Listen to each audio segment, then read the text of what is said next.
everyone, and welcome to the Time to Cook Club Infants and your online class. So today, little cooks, we're going to be making Scottish shortbread. So the first thing you need to do, if you haven't already, is you need to go and wash your hands and make sure that they are all sparkly and clean. Welcome back, little cooks. So hopefully by now you've washed your hands and they're all sparkly and clean.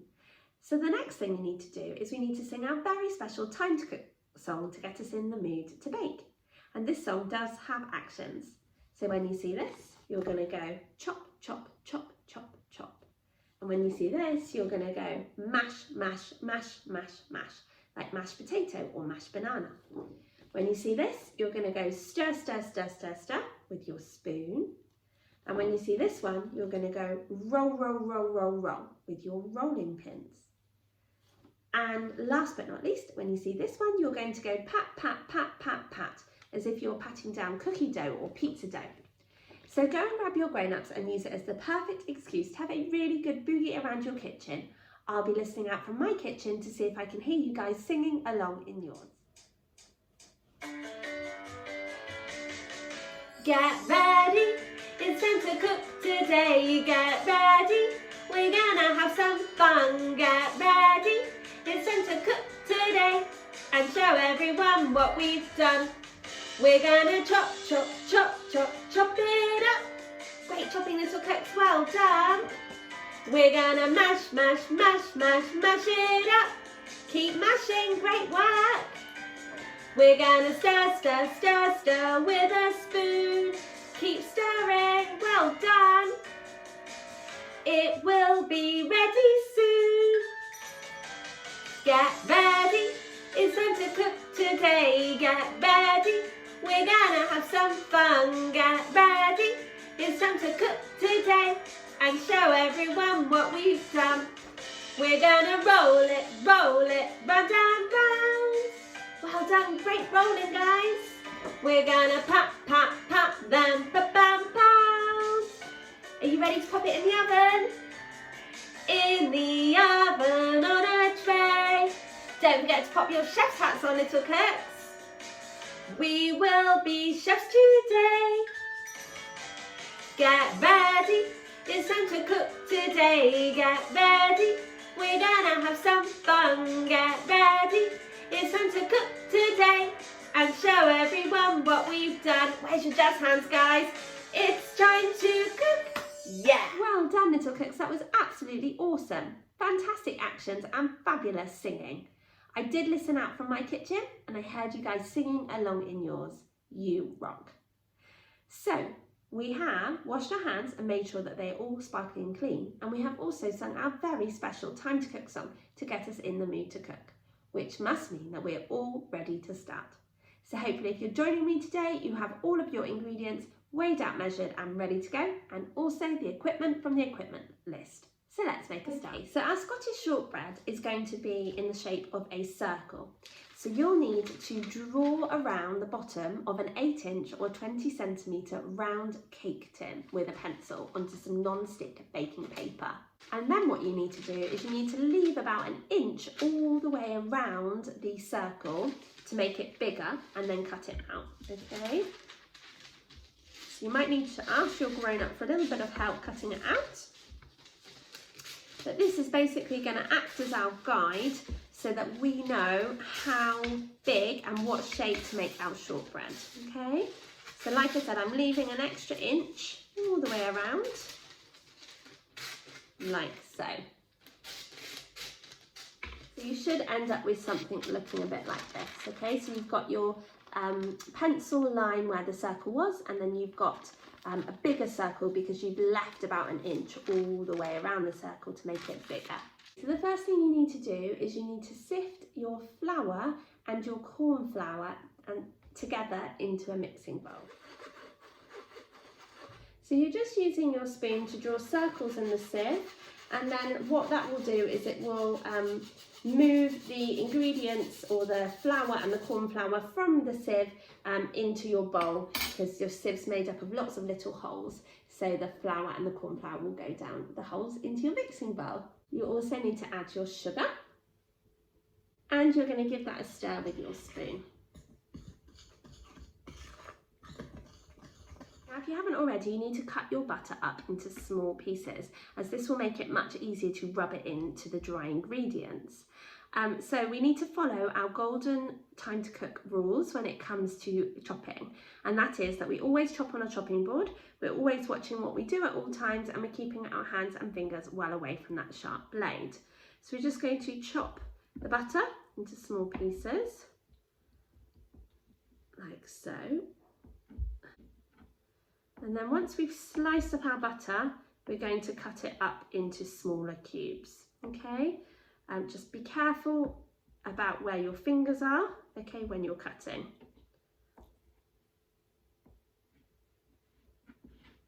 Great work, guys. So now you're going to add that to your mixing bowl with your flour and your corn flour and your sugar.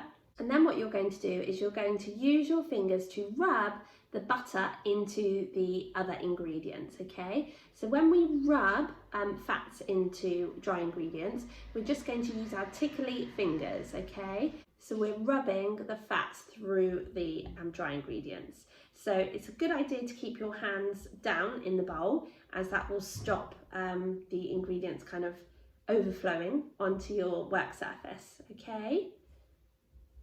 So as you can see, I'm kind of putting my hands a little bit out the bowl so you can see what I'm doing with my fingers. So I'm just using the tips of my fingers to rub the fat in. So you should find that the mixture starts to stick together. That's what you're aiming for, and you're going to use your hands to press the ingredients together into like a ball of dough. So your aim is to get a nice smooth ball of dough and a clean bowl. So join me back here when you've done that, and I'll tell you what to do next. Okay, so now what you need to do is you need to get a little bit of dusting flour and lightly flour your work surface. And you're just going to knead the dough lightly, like so. You then need your non-stick paper circle that you drew out and prepared earlier, and you're going to use your hands to just pat down the dough. You're aiming for the dough to reach the outer edge of the pencil circle, okay? So try and use your hands to just pat down the dough, and you want to get as close to the pencil circle as possible, okay? And we are going to use a rolling pin in a minute to just neaten it all off, okay? You might want to flour your hands to stop the dough from sticking to your hands if the dough is really sticky. Otherwise, you can just use the heel of your hand, which is this part, the bottom part of your hand, to just gently press down on the shortbread. And once you've just about reached the circle, then what you're going to do is you're going to use a rolling pin to just flatten down the top, okay? And you can use your hands to just neaten off the edge, like so. And you can pop a little bit more flour on your hands and just smooth over the top of your shortbread. So now you're going to carefully lift your shortbread up by the non-stick baking paper and pop it into a tin. And now what you're going to do is you're going to use your fingers to make like a crimping pattern all the way around the edge of the circle of your shortbread. So to do that, you're going to use your forefinger and your middle finger of one hand and pop it on the edge, and then you're going to use your forefinger of your other hand to just lift it up slightly like this. And we're going to go all the way around the edge of our shortbread like so.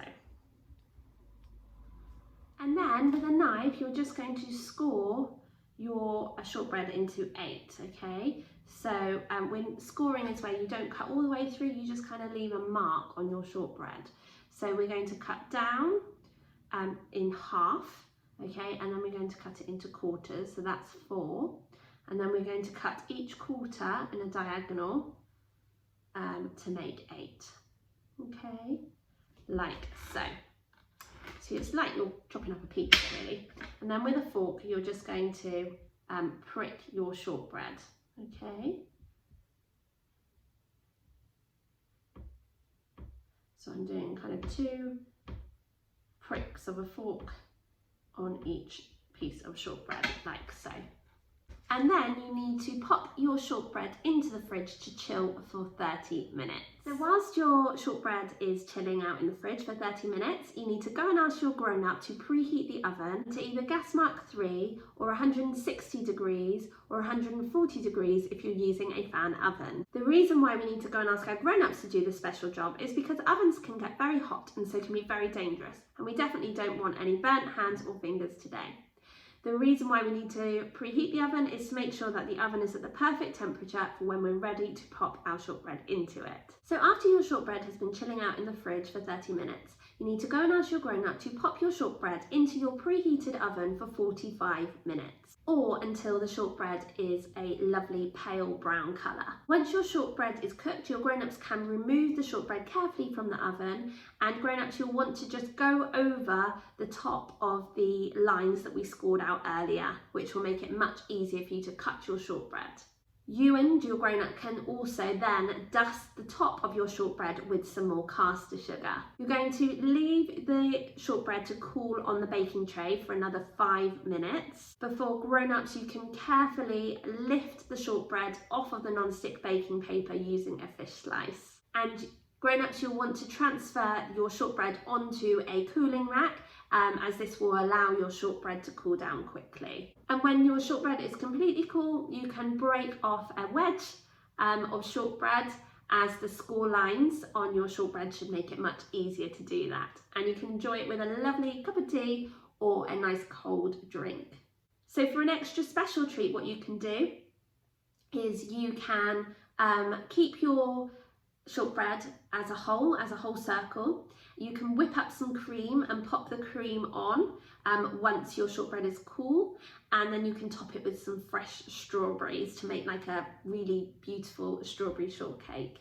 But little cooks, we've still got our washing up to do. So if you would like to join me for the washing up song, you will need a washing up bowl filled with warm soapy water, a dishcloth, a tea towel, and just a couple of items to wash up, nothing sharp or dangerous. Go and grab your grown-up and use it as the perfect excuse to have a really good boogie around your kitchen.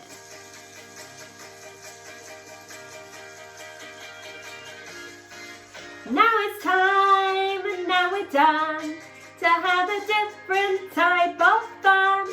So we must clean up all our mess. We must make sure that we do our best. So grab a bowl and grab a spoon, and grab a friend to sing this tune. And we can all work as we play, in a washing and a drying way. Get ready, everyone. You gotta wash it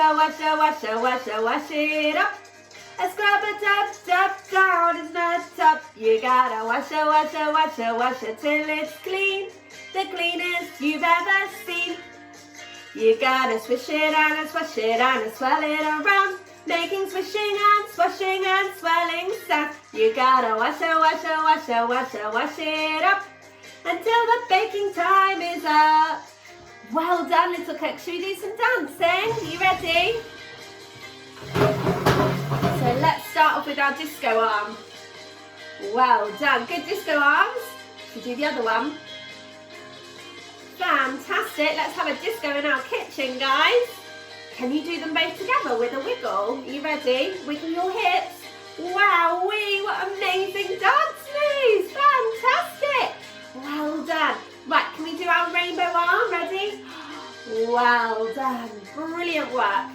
Can you do the other rainbow arm? Amazing. Can you do 2 rainbow arms together?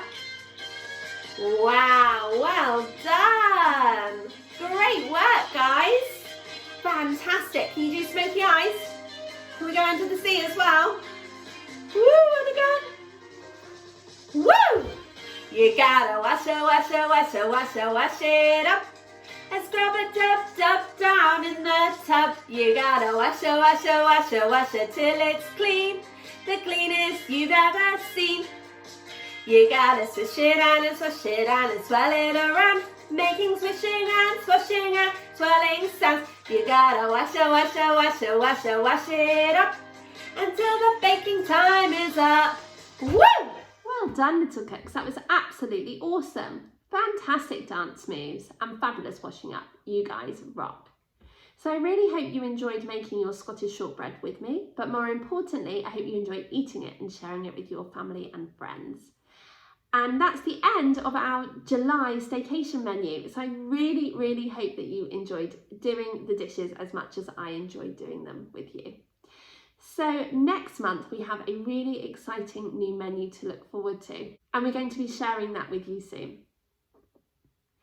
So have a super rest of your week, and I look forward to bringing you lots of exciting new bakes shortly. Have a super rest of your week. Bye.